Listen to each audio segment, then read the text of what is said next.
What's more useless than a useless goddess? It's a dog, apparently. Who would Oh my guess? god, these cards!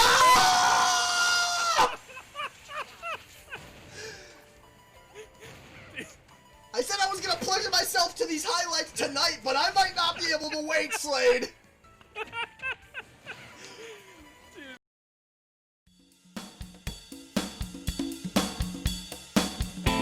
Welcome to the Baddy Cafe. This is Chai.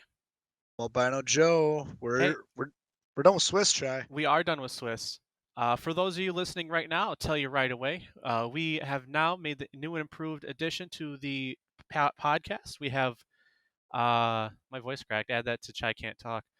We have timestamps now. If you go check in the more information section, feel free to click on the timestamps, and you can skip the segments you don't like. You can maybe listen to it all if you feel like being generous and don't want to hurt our feelings. But yeah, if you just want to skip around, we'll have that available for you. Yeah, buddy, feels good. All right. So speaking of segments, let's talk about a showcase player. We're gonna go talk about him a little bit more in the good, the bad, and the ugly. But underachEEVER. Yeah, he popped off last week. Like, let's be honest here. He 2-0'd Valk and then proceeded to 3-0 me, solidifying his spot in the bracket. This was a man who was knocking on heaven's door. He was 0-2. He was in Division 1. He was the poster child for D1 frauds, for D1 players that shouldn't be D1. But yeah, he saw he was 0-2. He was talking to me a lot in Discord. I was like, nah, this is my moment. The underachEEVER comeback arc starts now. This is my anime moment. And he pulled it off. Welcome to the playoffs, underachEEVER. Chai, Yeah. want to hit up some good, the bad, the baddie? The good, the bad, and the baddie. Yeah, let's talk about it. Let's talk about the good. We have some unsung heroes in this league. People who do some work behind the scenes that definitely sometimes isn't recognized.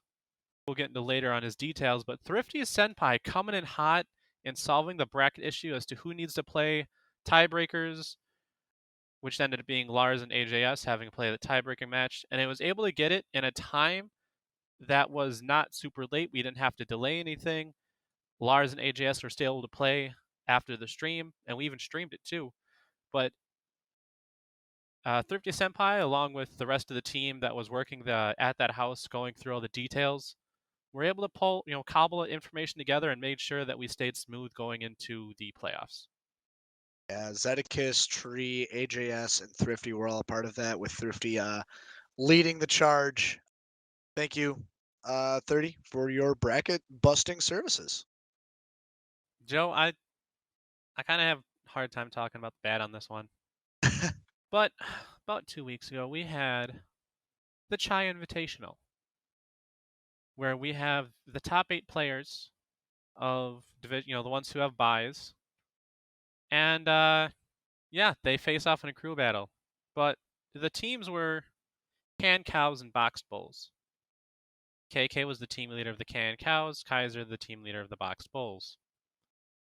However, they had a bad team. Their team name didn't represent what their team was.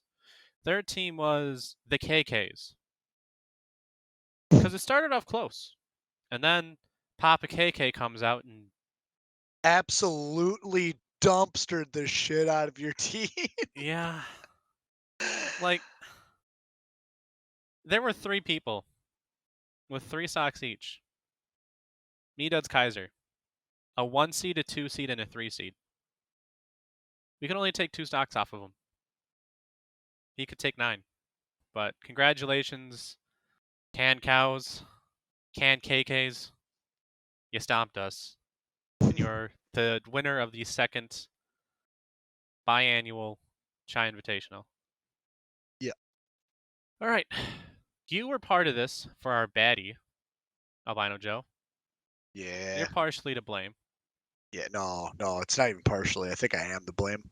You want to tell us about the way underachEEVER put a giant monkey wrench into the entire night and subsequently caused AJS Zero to audibly cream in his pants?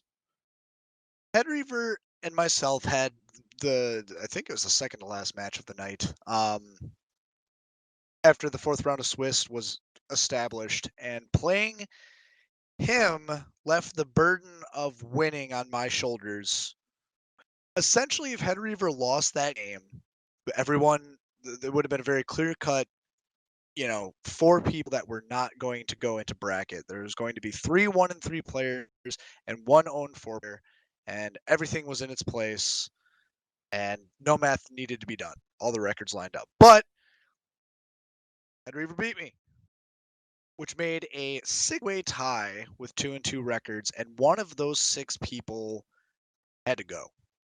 That led to AJS and Lars duking it out, and our commissioner, rest his soul, is not in the bracket. I would like to thank you, Albino Joe, because you gave us a real interesting night by sucking ass and getting stomped 3-0 by underachEEVER. Yes, sir. I'll take all the fame. All right. Speaking of fame, we have the playoffs coming up. This is where boys become men, legends are made, and shit talking reaches its peak. Oh yeah, we got a 16 members within this bracket, the ragtag crew people, that were able to make the cut. Looking at some of these matchups, they're coin flips, man. I could easily see the bottom seed taking, if not a game, possibly the whole set. Do we want to go down and talk about each one, or do we? Let's look at some highlights. Like, when you look at KK Lars, you kind of have an idea that KK is going to win. When you take I'm sorry, bud, but when you take a look at Candy Jack, Albino Joe, Nope. I don't I need have a to say chance. more. I have a chance. You have a chance. We'll give you that.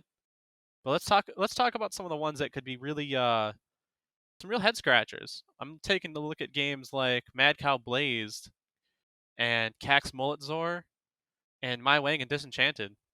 Yeah, I mean, starting with that first one, Blaze Mad. I know Mad Cow's been focusing on other games. He's been playing Valorant. He's been playing a couple other things. You know, maybe his attention's not fully on the game, but he has noticeably gone down a peg in terms of power level this season. Blaze, on the other hand, man, I just think he's great. I mean, yeah, Division 1 material, like we keep talking about. If I had to put money on that, I'd say Blaze is going to win it. People sleep on this man. People sleep on Mad Cow. Albino Joe, what place did Mad Cow get last season in the playoffs? Like third or fourth He or got something like second that. place. Second, yeah. I know he didn't get first, but he's up there. He got second place. This man has it in him. Whether he wants to bring it out of him or not. Blaze, you're the hot rookie coming in from D2. But you got a legacy player you're going to have to get through if you want to not end up in losers round 1. Got a chance. But moving down that list that you mentioned earlier, Cax and Mulletzor, that's another one. That's a head scratcher to me because I don't know. Like, they're both rookies. Mulletzor's the number 2 in Division 2 that might see a Division 1 spot next season. But maybe I haven't seen enough Cax play. I don't know. So up to this point in the season, Cax's biggest enemy was his internet connection. That's a 100 to 0 matchup. You can't beat that if you have bad internet, but he's got it fixed now. I think that Cax is gonna. If he brings out the Lucas, Cax is gonna pretty handily take care of Mulletzor, unless he plays dumb. But that's what heavies do best: is they punish people for drinking the dum juice. one hit at 60%, you're gone. All right, last one. You gotta rep your boy, My Wang, who still gets people throwing shade at him, even though he was the 3rd seed in his group. I don't know, man. Like, watching Disenchanted play, this match is going to be. I said once upon a time that I forgot who it was. It was Zed and someone else, and I said that match was going to go to time. Zed and Huckletune. Zed and Huckletune is a matchup that would go to time. I'd predict that. Theirs didn't. But this is actually another matchup I'd predict that would possibly go to time. Wang and Disenchanted. They have a weird patient play style, and they are more evasive than, aggressive. We're going to see Wang, if he does play Inkling, roll her off the stage, come back and get more ink. Or Disenchanted using that Zero Suit Samus's, maneuverability to get around Wang when he's doing things. It would be a very evasive game, a very defensive game. I'd love to rep my boy Wang, but I think Disenchanted might have the edge on him over that night match. I love watching RO play. I love watching Disenchanted play. He gets those sick GSS spikes. He does a lot of cool stuff. What he also does is runs into big hits and puts himself in really negative situations. I know for a fact he knows how to beat Roller. I also know for a fact he's gonna still get hit by Roller, and we'll see how many times that happens. I have Wang winning this one. All right, so those are some of the stars, some of the close matchups we think are gonna happen between some of the stars of D2 and some of the players in D1. Add another to Chai can't talk counter. So, I'm in the same boat with you, Chai. A little slow moving today. Yeah.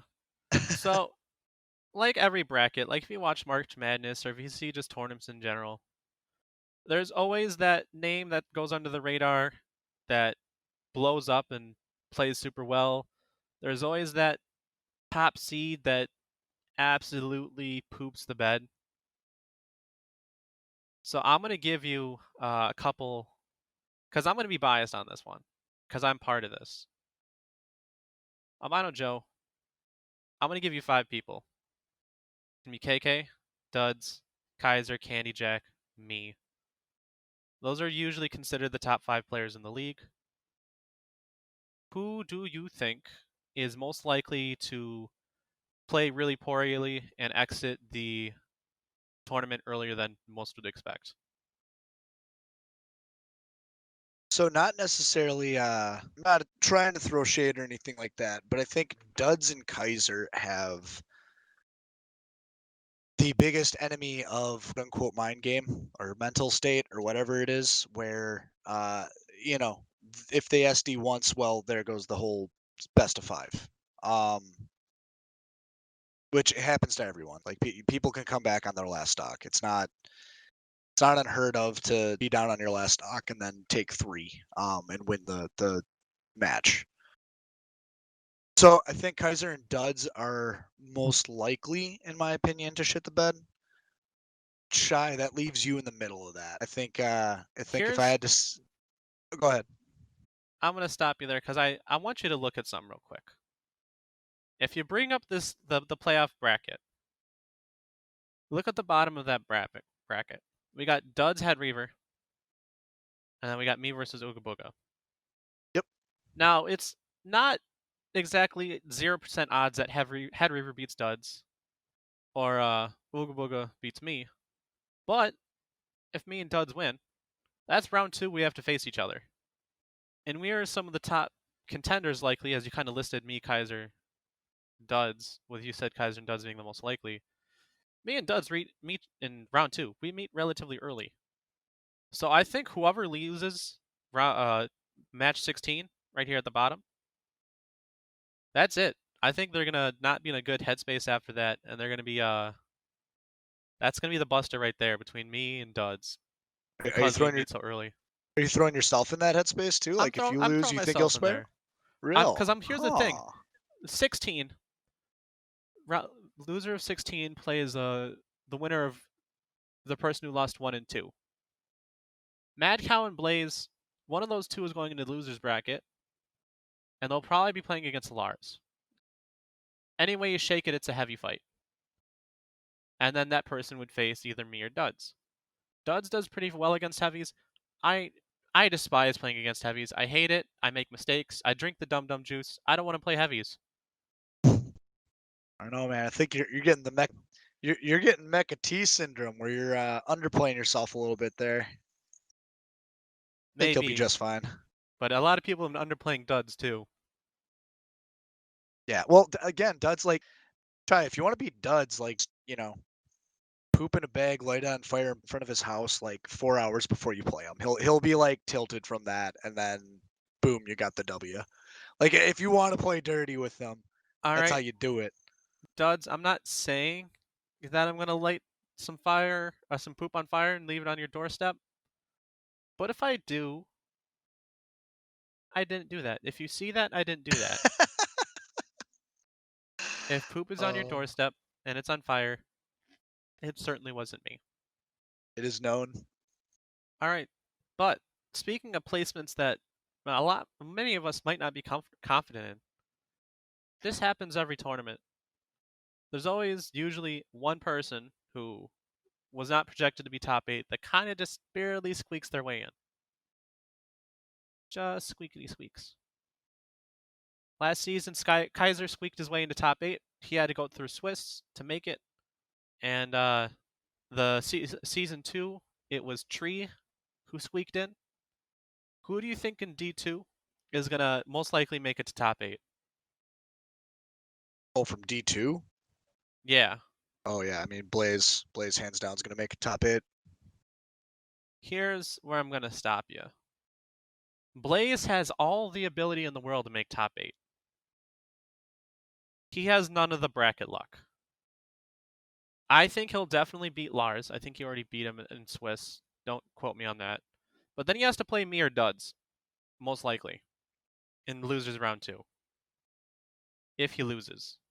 He's in a weird bracket spot that I wouldn't want to be in. So if I were to pick someone out of Group B who will make it to top 8, as long as he doesn't outplay himself, I think Disenchant is going to make a top 8. I think he's getting 7th.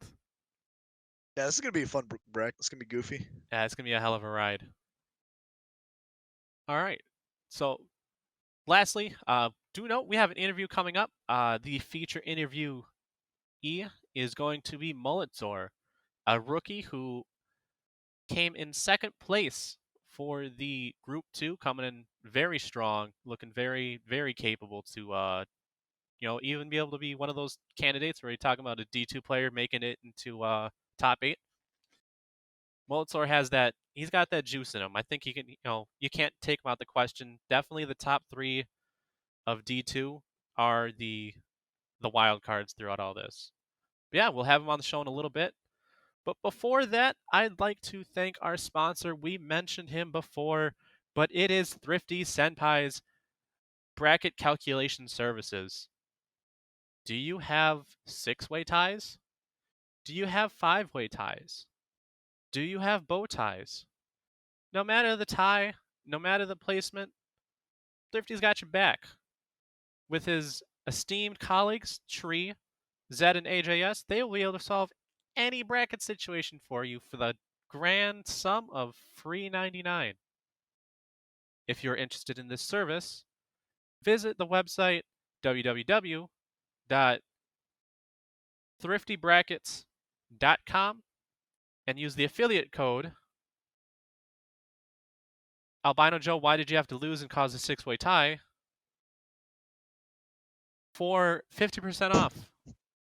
Again, that is Thrifty Senpai's bracket calculation services. Thank you for sponsoring us. Ladies and gentlemen, welcome to the interview portion of the Baddy Cafe episode 7. I'm Albino Joe. This is Chai. And I'm Mulletzor. Yeah, we got Mulletzor in the house with us today. How you doing, man? I'm doing great. Just got off work.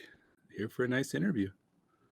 Heck yeah, you're let's just open up. You're a new face of the league. Is there anything that you any commentary that you want to give to the league? Anything you enjoy? Don't talk about the stuff you don't enjoy because we don't appreciate that. No, just kidding. But tell us a bit about yourself, man. Yeah, I mean, I first heard of this league through Nate and Duds actually, and so far I've been really enjoying it. Me and VM or Candy Jack are newcomers, and we've definitely been having a great time. All right. As you were saying, oh, by the way, I'm Nate, as you're referring. So Mulletzor, this is your first season, and as you had heard stuff about it from me and Duds, so you probably had things you expected and maybe some things that surprised you. What are something that you expected when you joined this league, and what is something that surprised you? Well, call me a little headstrong, but I expected to win. I expected to be number one.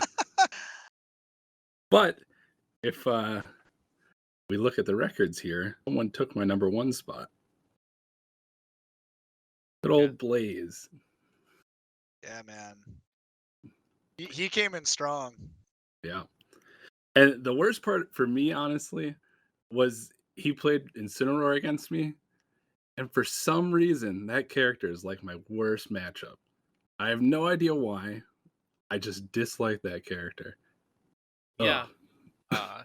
So me, Mullet, Candy, Duds, we also, before the Rona hit, for the vid, we used to actually go over to Candy's house and play games, and Candy's not good at Incineroar, but it's good enough to beat Mulletzor like most of the time.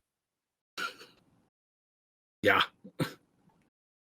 Yeah, having a main, like an Incineroar main in the league is definitely throwing me off too. I think it's all those command grabs because that's all he does. Shielding doesn't always work, so gotta get creative with your evasion. Oh yeah. It's just it's a difficult thing to adjust to. It's like when people come against me and just get up smashed. Yeah, we're gonna touch up on that in a little bit. We actually have a question about that. Yeah, as you're a Dwarf main and a people's champ, but Chai has a little bit of inside info on your history. You guys been close buds in the Smash community over there in Oshkosh. You apparently used to be a Falco main. Falcon. Falcon. Yeah. Falcon. Oh my, there's an N in there. Chai, thank you so much. With the new buffs, going on to him, would you consider giving him another shot? So I definitely, I don't know if you saw that picture that Candy posted. I still have more KOs on his system with Cap Falcon than Ganondorf. And I play twice a week with him, like for multiple hours. And I've seen the buffs. They're great. They're great buffs. I love them. But that's just not the way I play. The reason I switched from Ganondorf to Captain Falcon is not really good at doing the combos and, keeping that pressure on. I think I have a better time at reading people, and getting more in people's heads. So like the AJS match I played, or game 2, I just got smoked entirely. That was like, that didn't rattle me at all. I was just like, all right, I just gotta keep on doing what I'm doing with Ganondorf, and it came out successful. Yeah, you hit him with a lot of a particular move I'm going to ask you about, because I see it more in the league than when I've played against you in person. So the common element of your game is the iconic Mulletzor up smash. If I were to count how many times you use it in a game, on average it's at least more than 10 every single game. Yeah. When you're throwing out up smash, how many times will you know it'll hit, and how many times are you like, oh, maybe this will hit and I win? So one of my common tools with up smash, now I don't know how much it shows in the VODs, but is actually shield pressure. Because with Ganondorf, yeah. with Ganondorf, I really like to have the person at like half shield, because it forces a lot of situations where if I forward smash you, there's a shield break. Otherwise, you may have to disengage, or especially like with the Lars game I had last week, it really forced him to stay on the ground a lot. Where I was watching previous VODs where he was jumping a lot and to come in and out. Where I was just like, all right, well, we're just going to keep you on the ground then, because it has such a high. Yeah, I don't know. And it's pretty safe. I mean, it's large, fast. I like it. Man, this man's watching VODs to explain up smashing 10 times per match. Oh, I love it. Well, hey, Mulletzor, you did very well both in group stage and Swiss, losing 3 games between the two over the course of time. What do you think led to your success being a rookie coming into this league, and what do you think you're going to be able to carry into the playoffs? Well, I think anyone you're going to interview is going to say they're going to win it all, but I'm going to win it all. Shit, you heard it here first, folks. He's coming out swinging. Mulletzor going to be the number one. Well, let me be real. I'm actually going to lose semifinals when Candy makes it, and then I'm going to come up from losers and take them out. That's what's going to happen. That is a big statement. I like that. That's some Ganondorf cockbox confidence right there. Yeah, I like it. I liked the Baddy Smash season so far. I like the character. I like playing. It's fun. All right. So my next question alters a little bit. Because now, Mulletzor, you believe that you are the biggest threat on your side of the bracket. I do believe that. Who is the one person, if you, on your side of the bracket, aside from Kaiser, who's the number 1 seed on our side of the bracket, who do you not want to face? Who's going to be the threat? Honestly, I do think it's you. I do think it's a good old Chai here. Hey. Which I think might surprise some people because Kaiser, I don't have a lot of Wolf matchup experience, but I watch a lot of odds and I feel like I can take him. Duds is the other big one, but I feel like my mindset's a lot better than Duds. I don't get rattled, where I think if I hit a couple up smashes, there's going to be some controller throwing from his side. You said it, not us. All right. Yeah. Actually, I have a question to both of you guys. So I'm starting to see that the Oshkosh Smash group seems pretty tight between the 4 of you guys. Talking about Candy, you, Chai, Mulletzor, and Duds. To clarify, a lot of this moved to the Fox Cities, like to the Appleton area. Yeah. It used to be, like, when it was me and Duds, we both lived in Oshkosh at the time, but now Duds is the lone wolf at Oshkosh with his buddy Pro Tip, and then it's me, Candy, and Mulletzor and Appleton. Gotcha. Okay. Yeah, we're the crew. Still, the 4 of you guys seem pretty tight. Out of the 4 of you, who? Okay, Mulletzor, you're saying you're gonna win it all. Repping yourself, repping the dwarf. Yeah. Chai, you're putting yourself in the top 4, quote unquote 5, whatever you want to call it, because that 4th spot is in a lot of contention. And then you got Candy and Duds, and Candy is said to be the one to win it all. So both of you guys, is that kind of your mindset? Is that he's the best out of the Oshkosh group specifically, or out of the Fox Valley group? Here's the thing. On any given night, like we used to play every Thursday, right? Any given night, Candy's usually winning the most matches. Then it's me and Duds kind of going back to back. And Mulletzor will either get stomped or he'll stomp you and you're like, just take the L, eat it. Sometimes Mullet just pops off. But there are times, and whether it's just because he's playing against a character he doesn't understand how to play against, or if just something's internally in his head, sometimes Candy will be the worst player that night by a lot. Sometimes he just shits the bed and forgets how to play. Mullet, how many times have you seen Candy just like, oh, I'm good at this game. Oh, now I can't beat anyone, and it's been an hour. Yeah, it does happen, and like, I've talked with him obviously a lot. I play Smash with him weekly, and sometimes he can get in his own head, but there's just no doubt in my mind if he had the mentality to win, he could win. You know what I mean? Yeah. That's the problem. That's why I'll always put him first over like us. Yeah, that's why I put him first. But yeah, he has his nights where he's like, dude, what?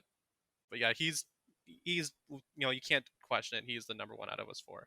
Well, I'm trying to, full disclosure, me and him being paired in the first round of playoffs, I am looking for some spicy tech, but maybe I'll take the rest of that conversation out of the interview here. I didn't even realize they were playing around. Well, hey, another question actually that I've been dying to hear about Mulletzor. Do you have a mullet? I do not. I've decently long hair. Like my hair's like shoulder length right now, but He's, it is definitely not a mullet. yeah, he usually has it tied with like a hair tie or something like that. But where does Mulletzor come from then? That was actually like a high school Halo LAN in like a garage, and we all came up with stupid ass names. So mine was Mulletzor, and then I had R behind it, like a pirate. So I've always sort of liked that. So I just took off the R and then used that. Oh, that's fantastic. All right. So Mullet, again, thank you for coming on the show. Now is your chance, though. If there's something that you wanted to talk about that we didn't touch up on, or if you got anything you want to say to the audience listening, what's on your mind? What do you want to talk about? I don't have much. I think the one thing I'd like to say is to all my competitors, everyone has a plan until they get punched in the mouth. Closing with an Iron Mike quote. That seems fitting for a Ganondorf main. All right. Well, again, thanks for coming on, Mulletzor. It's been a pleasure. Yeah, no problem. This has been the Baddy Cafe. This is Chai. Albino Joe. And Mulletzor. Thanks for listening, and as always, no Johns. All right, ladies and gentlemen, thank you for tuning in to the Baddy Cafe. The intro and outro music was produced by Headweaver, and this is a Baddy Smash production.